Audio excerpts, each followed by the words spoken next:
Welcome back to another NCUT movie review. This is on The Flash, and I have to say just from the start, I don't know what DC's smoking over there, but they missed again. They have missed. It's hey batter swing, airballed, or whatever you want to do it. I don't know what any other American expressionism I could use over there, but they've missed it, right? I don't know what they're talking about over there in the DC creative section or sector or whatever. I have faith in James Gunn. I know he didn't direct this. I have faith in him to change DC for what it is. It's got to stop trying to be Marvel, okay? Not with all these jokes. In this Flash movie, there was a stupid amount of jokes that didn't hit majority of the time. Some did. There were some funny ones, like when he's about to power up and with his doppelganger, and he goes, "Hey Barbie," and the other guy goes, "Let's go party." That was probably I had a giggle. That was probably the only good bit, to be honest. There was a couple of others I can't remember that made me laugh, but this movie overall was horrible. And I'll tell you why. Let me tell you why. Sit back, relax. Let me tell you why. What they didn't do was build towards a villain. They basically had a bunch of crap happen and then just redo it all because the timeline was fixed, but then changed a little bit, right? Because when you change time, the past changes, then it goes off into a different direction, right? As we know. So it didn't build towards anything. I think that was such a missed opportunity to start at Flashpoint's risky, because to start there and to introduce time travel instantaneously is beyond risky for them to do. I think now I've been talking about it to a lot of people, and I've probably recorded this about 5 times trying to think to myself why they did this. They either knew this was going to flop because of outside circumstances, such as, I'm going to mention, this is a controversial opinion, that Ezra Miller shouldn't have been casted as the Flash, okay?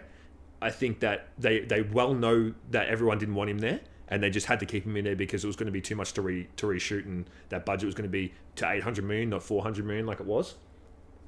And they've just gone along and been like, okay, we're going to have to smack this out and then just get rid of him, and then we'll try reconnect somewhere else because now this isn't it. But the problem was they were saying, and other celebrities, like I think Tom Cruise was saying, who I love, and if he wants me to join Scientology, I will do it, okay? All you have to do, Tom, comment down. He doesn't watch YouTube, but comment down or hit my line somehow in the future and just tell me you get all my wage. Anything you want, I'll throw it at you, okay?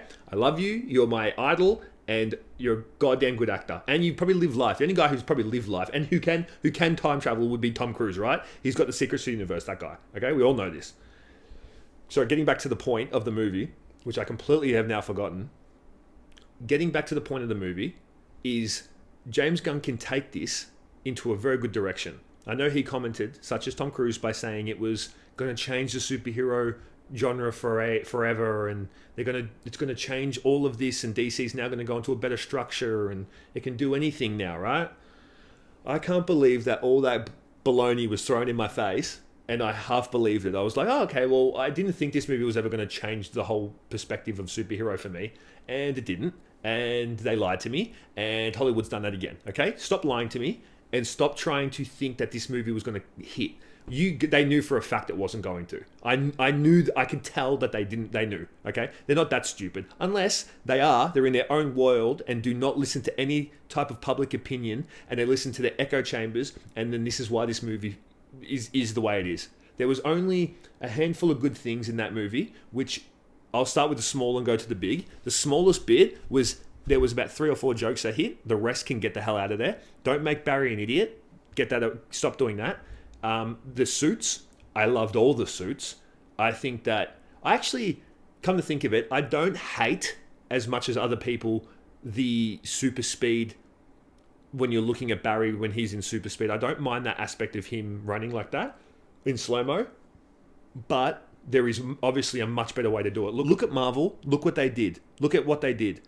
I mean, I'm trying not to compare to Marvel or anything, but they did a good speedster. What can I say? Their speedster in Eternals was awesome. Looking at her run, the outside shots of her running around the globe, these type of things are much better than what I saw in DC. I'll have to give them that. But stop trying to be them in terms of the humor thing. That doesn't hit with DC. DC is supposed to be, the whole universe is supposed to be dark, right? Look at Batman. The Batman did it perfectly. Robert Pattinson, perfectly. Always raining. Gotham hit for what it really was, and it was horrifying in a way. You just know that's what Gotham is. It's scary.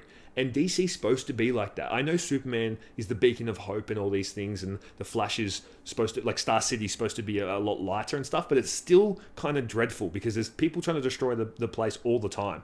So be dreadful, okay?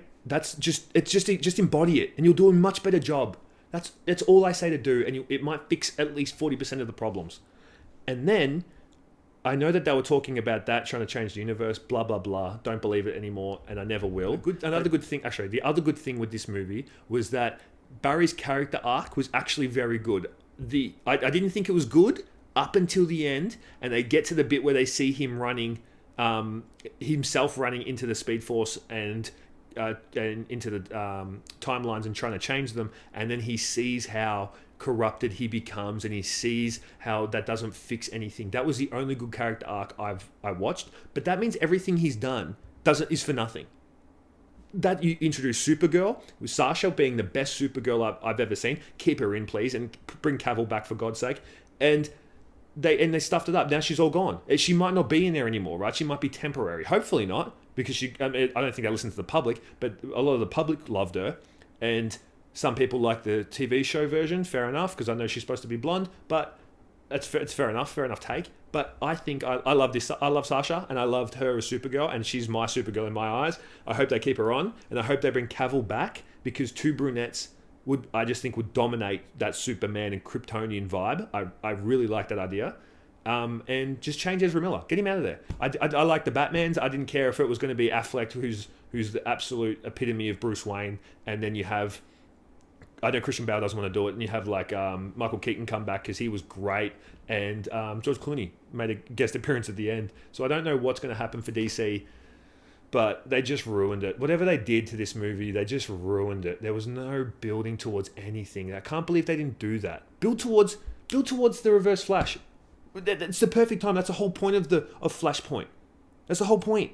So he stops his mum from dying and his dad from going to jail so he can live a normal life, but then all of a sudden everything else changes and you got to fight Zod now because Superman never hit Earth. Like, it's just ridiculous. We've seen Zod. We've seen the Man of Steel. Who cares? Bring the Reverse Flash in. He's the biggest menace of DC, and it would have been a way better direction for them to build towards something. But as I said, I think that they knew it was going to flop because of all the public outcry of the publicity that Ezra got and all the politics behind that. I think that was really the main force for them to be like, let's just throw this one away. We're going to hype it up enough so it can make some money so we can do another one. But I'm glad people are not watching it. I'm glad it flopped.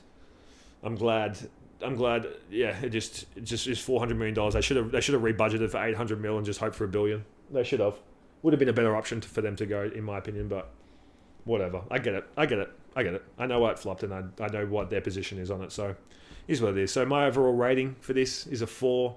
It doesn't get better for me because of the past stuff I mentioned, the timeline stuff, the story-based stuff, the not building to anything and throwing this all away, and it was such a good opportunity. You know, just all these things. It just annoyed me. I love The Flash too. Just, anyway. Let's end on a positive note. And the positive note is that we are a cult, and not one of the bad cults where you give us your money and all that stuff and we convert you, whatever. It's not that. What you have to give us is a like, sub, and comment. That's what you have to do. Make sure you do that, please. And, actually, the other good note is that Geordie's not here. Geordie's in Europe. So the next couple of movie reviews will just be me talking, me ranting more like it. I just go on these rants for ages and I have to edit so much. So we love you guys. Peace and cut.